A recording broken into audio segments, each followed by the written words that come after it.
May 9th, Daily Video Bible Reading from the Net Bible, Acts chapter 19 from the New Testament. While Apollos was in Corinth, Paul went through the inland regions and came to Ephesus.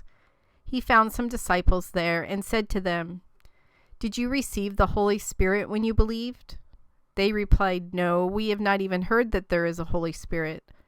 So Paul said, "Into what then were you baptized?" "Into John's baptism," they replied.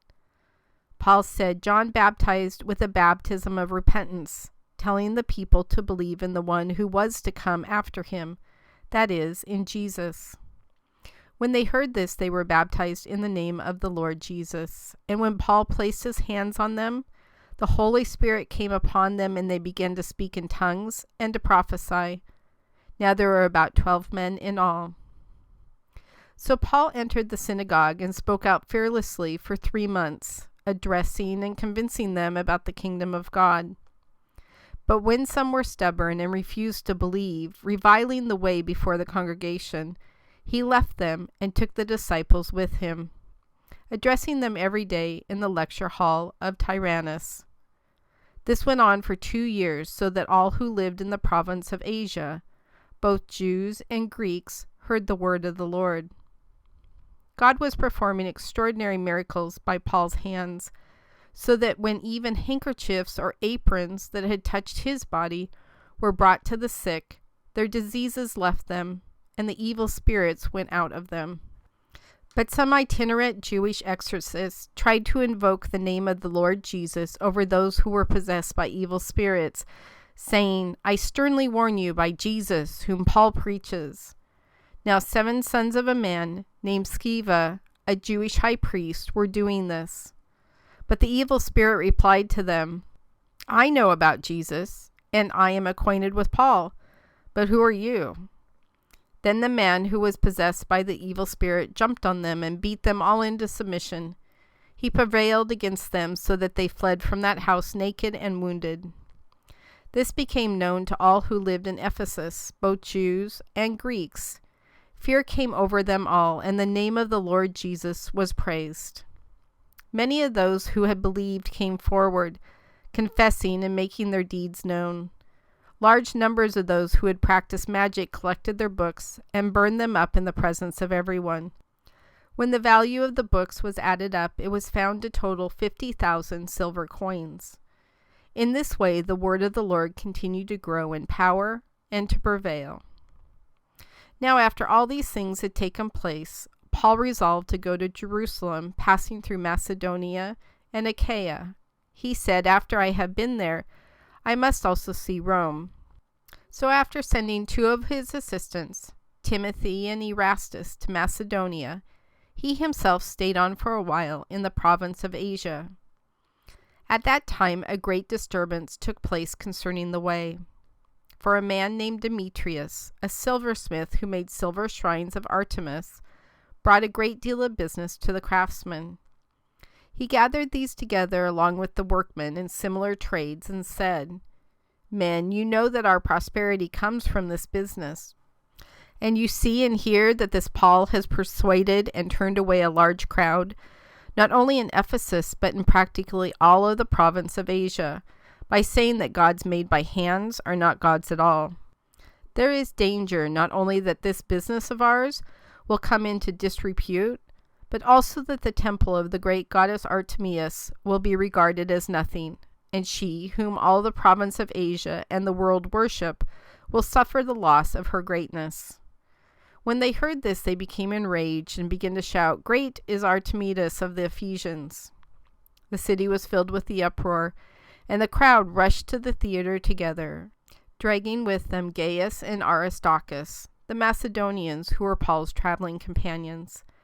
But when Paul wanted to enter the public assembly, the disciples would not let him. Even some of the provincial authorities who were his friends sent a message to him, urging him not to venture into the theater. So then some were shouting one thing, some another, for the assembly was in confusion, and most of them did not know why they had met together. Some of the crowd concluded it was about Alexander because the Jews had pushed him to the front. Alexander, gesturing with his hand, was wanting to make a defense before the public assembly.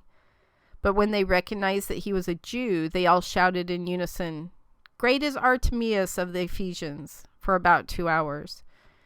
After the city secretary quieted the crowd, he said, "Men of Ephesus, what person is there who does not know that the city of the Ephesians is the keeper of the temple of the great Artemis, and her image that fell from heaven? So because these facts are indisputable, you must keep quiet and not do anything reckless. For you have brought these men here who are neither temple robbers nor blasphemers of our goddess. If then Demetrius and the craftsmen who are with him have a complaint against someone, the courts are open, and there are proconsuls.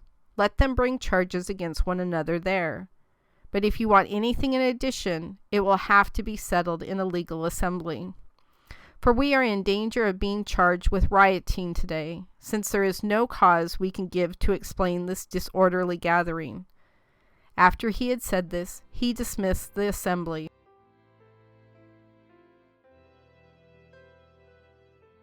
God, it's so interesting listening and watching Demetrius be so concerned about his business and the loss thereof of what Paul is out there doing, that he rounds up fellow people who could be financially affected by this as well and fires them up.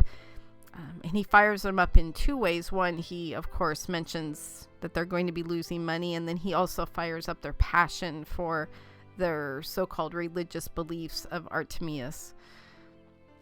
I think it's interesting because what Demetrius did, I also watch many Christians do, and I actually used to do it for a very long time as well. We separate out our business side and do not let you into our business side. I know why that's silly. We'll get to that in a second, but we don't let you into our business side because we're afraid of losing customers. We're afraid of losing money. That if we tell people we are Christian, if we talk about that in our day-to-day living as far as our business goes, we are worried about losing money, losing customers, potentially losing our jobs. But the only reason we have the job in the first place is because of you, God. The only reason that money is coming in the first place is because of you. I think we just so have our priorities backwards. And I remember that feeling of being so worried. It was almost like, I'm so worried that people will find out that I love God. Now it mortifies me, but that I used to think that. But it's a process. And I see this with Demetrius, even though it's with a pagan goddess. Same thing. He's protecting his money and he's worried that something's going to take it away. God, today I just want to thank you so much for allowing me to have my own business, allowing me to make enough money to have a roof over my head and food and clothing and live a very comfortable life as an American.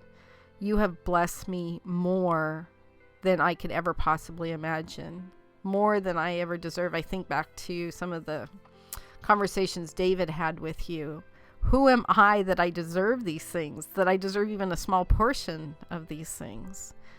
God, today I am incredibly thankful for the business that you've given me and the opportunities it allows me to have, including being able to shift time around and do daily video Bible as my ministry, which is pretty awesome. God, you are the reason for everything. I want everything in my life saturated with you, and I am very proud and honored that I get to speak about you, for you, with you, because of you in my business. Thank you, God. Thank you for those incredible opportunities to speak into other people's lives about you. They truly are amazing. In your Son's name I pray. Amen.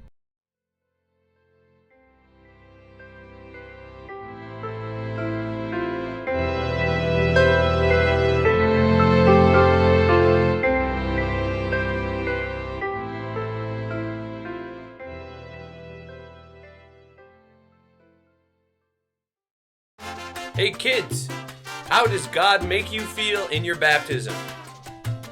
This is my baptism. In baptism, God makes you feel alive. This is my baptism. Makes our souls clean. This is my baptism. Washes my sins away. This is my baptism. Excited. This is my baptism. Forgiven. This is my baptism. Special. This is my baptism. Amazing. This is my baptism. Safe. This is my baptism. Awesome. This is my baptism.